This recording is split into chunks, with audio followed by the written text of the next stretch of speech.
এখন আমি আছি জগৎ মুখার্জি পার্ক। আর এবছর 2025-এর দুর্গোৎসবের থিম হচ্ছে এআই, আর্টিফিশিয়াল ইন্টেলিজেন্স, আশীর্বাদ না অভিশাপ।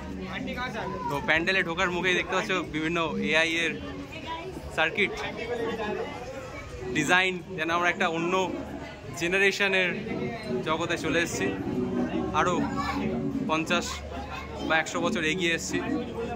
কিবোর্ড, মনিটর, এই সমস্ত জিনিস দিয়ে প্যান্ডেলটাকে সাজানো হয়েছে। আর ধীরে ধীরে আমরা যতই এগোচ্ছি মনে হচ্ছে যেন টেকনোলজি আরও বেশি উন্নত।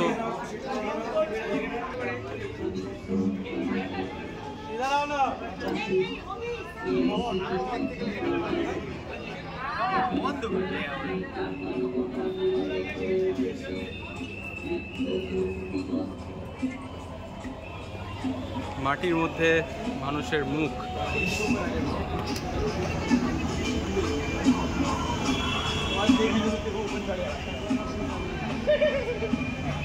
এখন টেকনোলজি এত উন্নত হয়ে গেছে যে মানুষ ধীরে ধীরে কুঁড়ে হয়ে যাচ্ছে।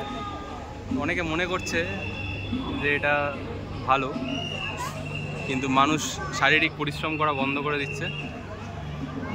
একটা সময় আসবে যখন মানুষের ওপরে এআই রাজত্ব করবে। মেশিনকে যদি বোঝার ক্ষমতা দিয়ে দেওয়া হয় তাহলে মানুষের ক্ষমতার কোনো অস্তিত্ব থাকবে না। মেমোরি 1 গিগাবাইট, না তখন যে বইটা উঠেছিল মেমোরি 1 গিগাবাইট।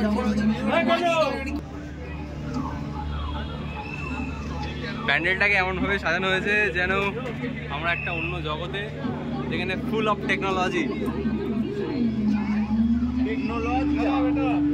আর্টিফিশিয়াল ইন্টেলিজেন্স, কৃত্রিম বুদ্ধিমত্তা, যেখানে একটা মেশিন মানুষের মতো বা হয়তো মানুষের থেকে ভালো ভাবতে পারে।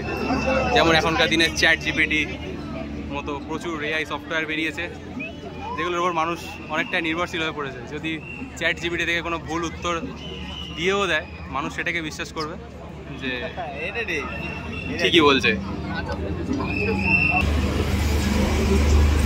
খুব সুন্দর দেবী প্রতিমা, আর ওপরে মেশিন রূপী অসুর, তাকে বেঁধে রাখা হয়েছে। আর মা দুর্গার হাতের অস্ত্রগুলো দেখো, এখানে মা দুর্গার সিংহ নয়, বাঘের ওপরে বসে আছে।